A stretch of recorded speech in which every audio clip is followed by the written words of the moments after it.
so excited to be here. It gives me a chance to actually speak with my audience, which is not the norm for an opera singer. We're going to go right into it, and today is really about celebrating journeys, so I invite you to think about that.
Thank you.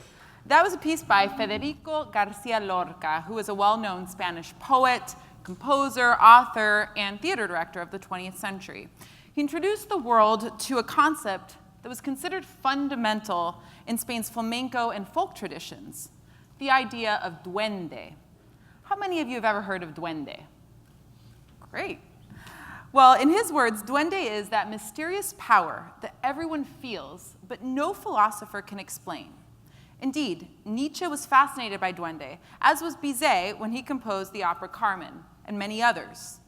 Lorca derived the word from duende casa, or master of house. He thought of it as a spirit that should be invoked into our being in order to ignite emotion. From the artistic perspective, duende is the opposite of technical perfection. It's about authenticity and expression, attraction, and the experience. And it should be the goal of any performance. All that has dark sound has duende, he said. Duende speaks to the bitter root of the human experience. It's one of those concepts that's hard to define, but easy to identify.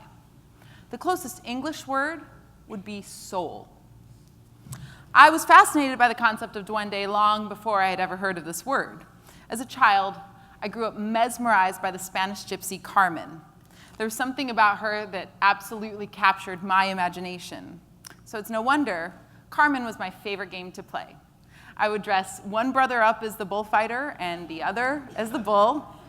And I, of course, would play Carmen, waving my fake castanets in the air and twirling my skirt around. I was captivated by her, and I had no idea what I was doing, but something about her passion really spoke to me.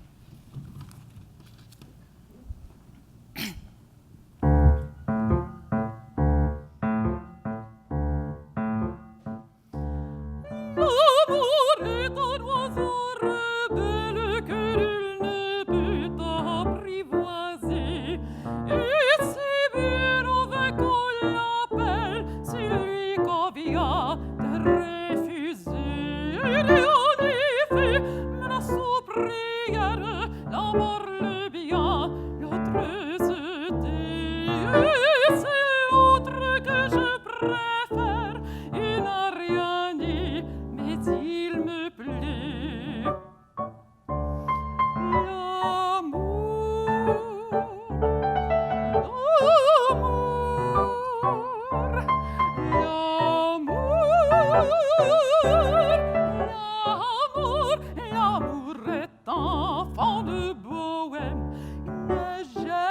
jamais connu de loi. Si tu ne m'aimes pas, je t'aime. Si je t'aime, prends garde à toi. Si tu ne m'aimes pas, si tu ne m'aimes pas, je t'aime. Mais si je t'aime, si je t'aime, prends garde à toi.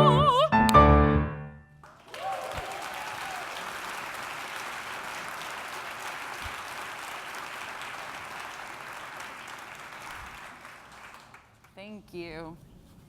As you can see, my upbringing was unusual. Instead of going to baseball games, I grew up listening to opera and eating taquitos y jalmichadas. This was my unique life as a firstborn American, daughter of a Bulgarian father and a Mexican mother, growing up in Michigan. As a child of coincidence rather than globalization, I had two vastly different cultures to choose from and a new one to learn about. I was a hybrid, born into a state of cultural confusion, and the only way to survive was by becoming a chameleon and adapting to all of them. My dad soon placed his efforts on integrating into American society, but it was quite the opposite with my mom. As far as she was concerned, she was going to do her best to raise us as dual citizens with passports to prove it. Thus began the trips back and forth to Mexico, where I spent each Christmas breaking piñatas with my cousins. But I didn't really fit in Mexico. I was a foot taller than all of my cousins, and I had a funny last name. Coming home to Michigan wasn't much easier. In school, I had a hard time in English, knew nothing about American football, and I still had a funny last name.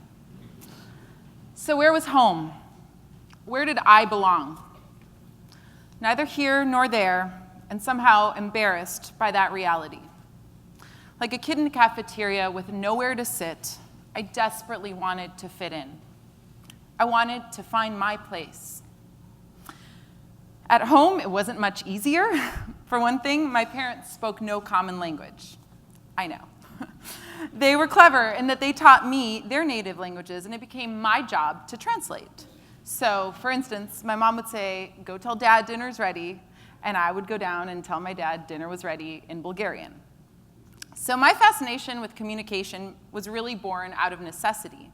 It's defined my life and impacted my everyday thinking.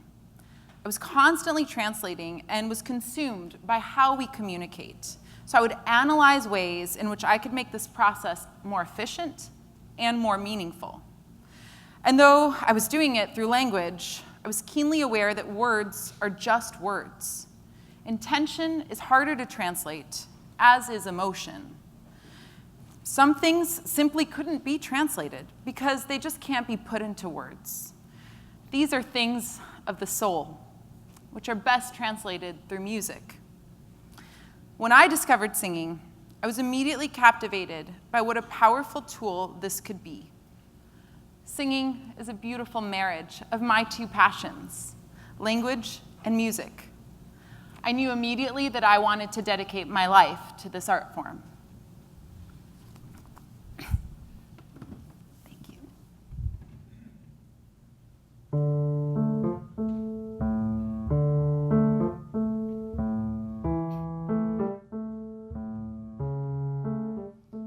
En mis pagos hay un árbol que del olvido se llama al que van a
tantito mi accosté.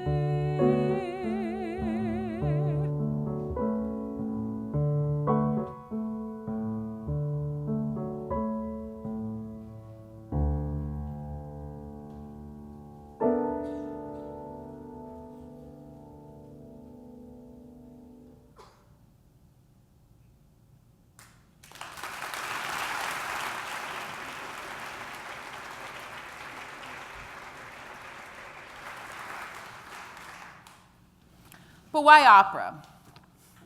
Originally, I was drawn to opera for two reasons: the power of the human voice to project, normally without amplification, and the beauty that a human being, through their voice, is capable of creating. People may mock the implausible plots, but that's not the point. The reason that opera is so grand is simple. This art form draws on the most complex human emotions and situations in order to deepen the experience. Opera achieves this by spending time on what affects us most, the emotional peaks and abysses. It offers us a reflection of who we are, how we relate to others, and what it means collectively and individually to be human. If the arts are intended to help us make sense of the human condition, opera seemed like the most heightened vehicle through which I could explore raw feeling using my own personal instrument. In all of my years studying communication and music, what I was really doing was researching emotion. By investigating emotion, almost like a scientist, I am researching for truth. I do this by asking questions, and those questions usually only lead to more questions. I recently come to understand that the only measure of my progress is the quality of the questions that I'm currently faced with. Fortunately, I have found a few answers. First of all people, regardless of nationality, race, age, or gender, share one thing in common: the capacity to feel emotion. This is our deepest universal. We all cry, laugh, love, feel pain, and embarrassment. We all speak a common language, that of the soul. Secondly, my job as an artist is not to show you who I am on stage, or even to show you my character's personality. It is to hold a mirror to the audience and ask you to reflect upon yourselves. Here lies the potential for a cathartic experience. Catharsis is defined as the process of releasing and relieving yourself of strong emotions. It is my greatest hope that this process might lead to a deeper level of empathy. And because of that, this is the true power that the arts can have on the world. And finally, I may be a mutt, but I'm not alone. Though the question of home still haunts me today, I've come to realize that there are others like me out there, many others. In fact, we are all mutts of some sort. Perhaps I am, as the title of Lorca's novel suggests, in search of duende, and have been from the time I was drawn to Carmen as a little girl. It is this quest for a better understanding of myself that has led me on a unique artistic journey. I've recently started my own initiative titled the El Camino Project, which aims to explore Latin America's history and culture through its music. El Camino Project draws its name from the historic trail, Camino Real, which connects Mexico and the United States. And it's also, importantly, a symbol of the personal journey, or camino, of life. My hope is that by examining the rich culture of Latin America, I will have a greater appreciation of what it means to be Latina in America today. Most importantly, El Camino Project hopes to play a role in the preservation of culture. We now live in a time where globalization is no longer coincidence, as it was when my parents created me, but rather the trajectory of the future. I fear that one of the dangers of this trend is that we may lose precious artistic and cultural heritage. To me, this is worth fighting for, as it's my own history, and it's made me who I am today. And so in my search for answers, my questions have changed. And I'd like to leave you with the question. Rather than ask you how you are, I'd like to ask you to think, how is your soul?